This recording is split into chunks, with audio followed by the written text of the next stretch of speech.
Hi everyone. So yeah, I'm feeling better, which is brilliant.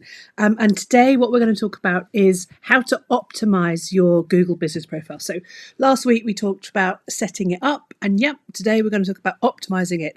And I'm going to show you how to hide your home address. So if you're running your business from home and you want to be on a Google business profile, you don't need to have your home address plastered all over the internet. So let's get stuck in. So we're going to go over 9 steps. Basically, making sure your naps are up to date. All of this will be revealed, don't worry. How and where to include your keywords, why you need to keep your opening hours up to date, what photos you need to add, what size they need to be, what content to post on your profile, how to use the Q&A kind of section to turbocharge your profile, how to use the special attributes section, what to do if your business doesn't have a physical address as such, and yes, absolutely, how to hide your address, or what to do if you don't want to show your address in your Google business profile. Now, they're not necessarily, those last 2 aren't strictly kind of checklist optimization things, they're just extra tips I wanted to make sure you've got hold of. Now, okay, so naps. Let's make sure you check your naps. What is a nap? What are you talking about? A nap is your name, address, and phone number. It's really important that they're all aligned and they're consistent across all the different places that you put your that you put your nap in across the internet. Let me start again. Make sure your naps are consistent. So your name, address, and phone number's got to be the same on your website and Google Business Profile, and anywhere else you put your nap. They need to be the same. Just that's fine. Make sure they're consistent. Include your keywords. Okay, you know about keywords by now. You could, hopefully, fingers crossed, have got some, found some. Make sure that you put those keywords in your business description, and then when you're posting to your Google profile as well, make sure you include those keywords in your little intro on your posts. Right.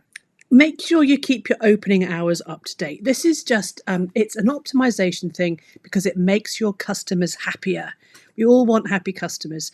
It's nothing more annoying. I did this over Christmas. It's nothing more annoying than Googling someone's website, seeing them come up in Google business profile, seeing that they're open from 9 till 5, turning up and they're bloody shut. Okay, don't do that. It's really frustrating.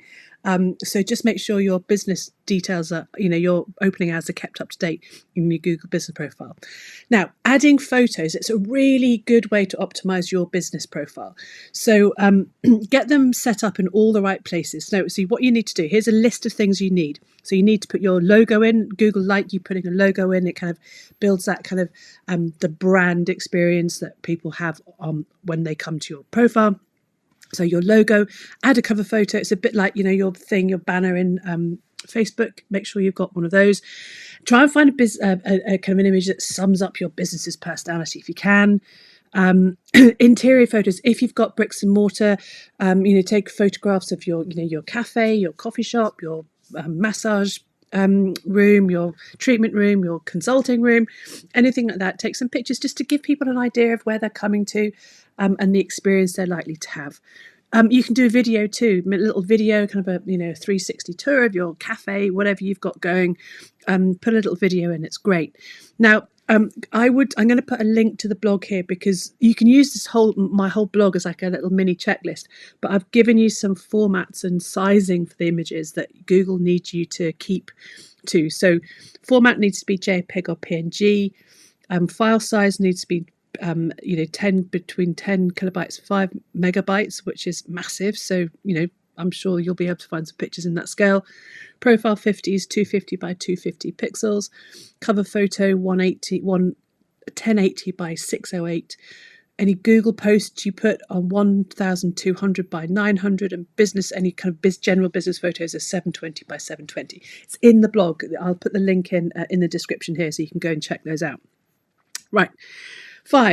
Step 5 is getting reviews and responding to them. Reviews are really, really important to your Google business profile. So all you need to do is you just need to ask people for reviews. Now, please don't put these reviews in yourself. Make sure you go to the review section, click the link, and just send that link to somebody who you think is likely to give you a good review. Absolutely, maybe try and keep it maybe 2 or 3 a week, no more than that, and don't add the reviews yourself. That's the most important thing. Google will not like you for doing that. Now, responding to reviews. Responding to reviews can be a really big, can actually be quite a big influence on your business. That people who will look at your reviews, they'll look at your 5-star reviews. It's very unlikely that you're going to have all 5-star reviews. That's absolutely fine. In fact, people want to see a mixed reviews. It gives a much more of a, it's much more trustworthy to see someone with a mix of reviews. But if you get bad reviews, deal with them like the better person. Basically, showcase what you're like as a business owner. How do you manage difficult situations? These are actually really, really good opportunities for you to show what an amazing person you are, and that you rise above all the crap, and they want to work with you. So use bad reviews, if you get them, as an opportunity to show that you are a good, you run a good business. Obviously, guys, there is, highly likely to be at least a grain of truth in negative reviews. So don't dismiss them, out of hand, just because, obviously they've got too much time on their hands.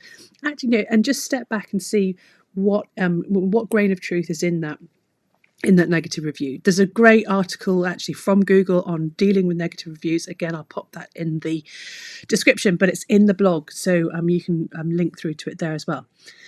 Google Posts are so cool. They're really simple little things. So when you write a blog, or if you've got something going on in your business, you can go to Google Posts and you can showcase what you're up to. So like, you might have a special offer on. Are you in the sale or a promo period? Just go and tell people about your sale in your Google business profile. What's new? Have you taken on new staff? Have you got new products? Have you got, I don't know, what's going on? Have you got a new premises? Have you got, I don't know, whatever, something new and exciting? What's going on in your business? Post pictures, videos. You can also add a little action button so it helps people find out more about it. Events. I don't know, what are you doing? Are you running a workshop? Have you got a pop-up thing? Hosting a fundraiser? What are you doing? Make sure, like, Google Business Profile is so cool for letting you share with people the essence of your business, what you're up to. So make sure you use these Google Posts. They're brilliant. I love it. You'll find them all in the Posts tab in Google Business Profile Manager. So just click on the bottom. You can click on the bottom right hand corner and just create a new post. You'll be asked if you want what kind of post you want to create, and then you're right. It's really, really simple. 7, special attributes. This is so cool. They brought this in quite recently. Basically, what special attributes are, they let you tell your potential customers a bit more about who you are as a business. It depends what business category you're in. But for instance, in my category, kind of consulting, marketing consulting, online business coaching, that kind of stuff, I am able to tell people if I'm LGBTQ plus friendly, if I offer transgender safe spaces, all that kind of cool stuff. It just helps potential clients understand if I'm the type of person or I'm the type of business they want to engage with. If you're a restaurant or a cafe, there's loads more options open to you. Things like, are you dog friendly, or are you wheelchair accessible, all that kind of stuff. Tons and tons of extra little bits you can add to kind of, if people are checking out your business, to make them feel that you are the business they are going to approach. Now, the Q&A section is cool in Google Business Profile.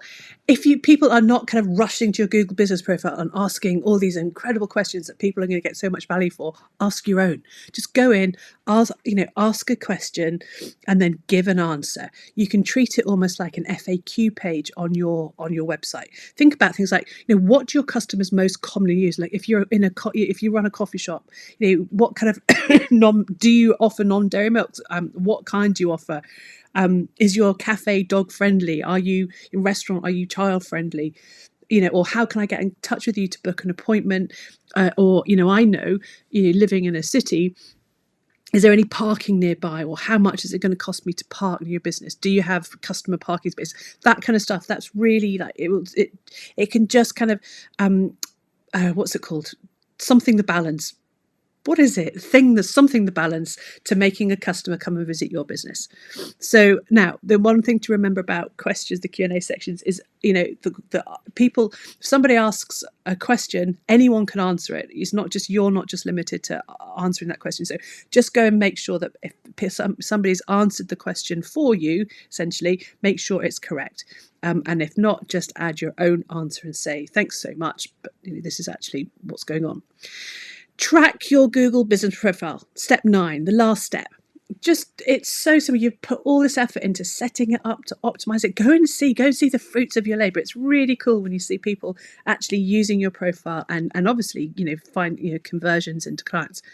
So you just head over to your Google business profile dashboard, and you can see all sorts of stuff. Like you can see an overview. You can see where people have come from. Are they coming from their mobile? Are they coming from their desktop? And this is really cool, what they've put into Google to actually end up in your business. So then you can use those keywords to optimize all sorts of stuff like content, website pages, all sorts of really, really helpful. You can also see how many people have called your business from Google business profile, how many messages you've got, how many bookings you've got, who used Google business profile to get directions. All this stuff is really, really cool information that you can use to build out, to support your customer experience. It's really, it's just about, how can you make your Google business profile so good that people cannot do anything but come and visit your store or book up your services. So that's the 9 steps you need to do to check to optimize your Google business profile. Go and check out my blog. It's links in the description, and you can kind of work through them step by step. Now, a couple of last things I promised you is, first, let's put do I need to have a physical address to use Google business profile question to bed? Right. You don't really need to have a physical. You don't need a bricks and mortar shop to have a Google business profile. What you do need to have is you need to have a service that you offer to people in a certain service area. So you might be, the classic example is a plumber. People don't come to you with their sinks to fix. You go to their premises, their houses, their shops, whatever, to fix the plumbing. So massage therapists, they might come to you for services, but more likely than not, you are going to maybe a day spa or to a practice room or even to their homes to give them massages. One of my clients, a menopause coach, she works from home, and she works all across the world, but she also goes to London. She visits corporate clients, she visits clients in their home, she visits all sorts of people. So she doesn't have a physical address, but she has a service area that she uses in her Google business profile. So short answer is no, you don't need bricks and mortar, but you do need a service area. You do need to go and see people face to face. Right. Now, what do you do if you don't want to show your address in Google business profile? So there are lots and lots and lots of us running our own businesses from home, and you don't want your home address plastered all over the internet. You don't want that Google map to kind of, pinpoint your home. No. So look, let's, what are you going to do about it? So, right, what you need to do is, I'm reading the steps here to you. So go to your business profile, click on edit your profile section. Once you're in your profile, go and click on, there's a location section. So click on the location section, and under location and areas, there's a little pencil. So that lets you edit this section. Once you're in the editor mode, just unclick, tap over the show your business address to customers button, and what you'll do then is you'll be given an option to add a service area instead. This is how you get rid of you show your home address being plastered all over the internet. So go and give it a go. Again, go and read the blog that's got the little step-by-step kind of instructions you can work your way through. So there you have it, guys.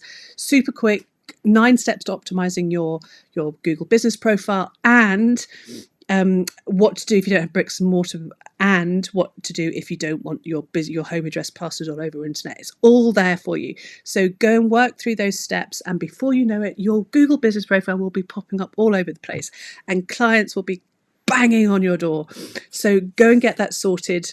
Yeah, and if you missed last week's YouTube video, it's there or there. It's all about how to set up your YouTube. Know your Google business profile. Go and check it out as well. And I will be back next week with more. So I'll see you later. Bye.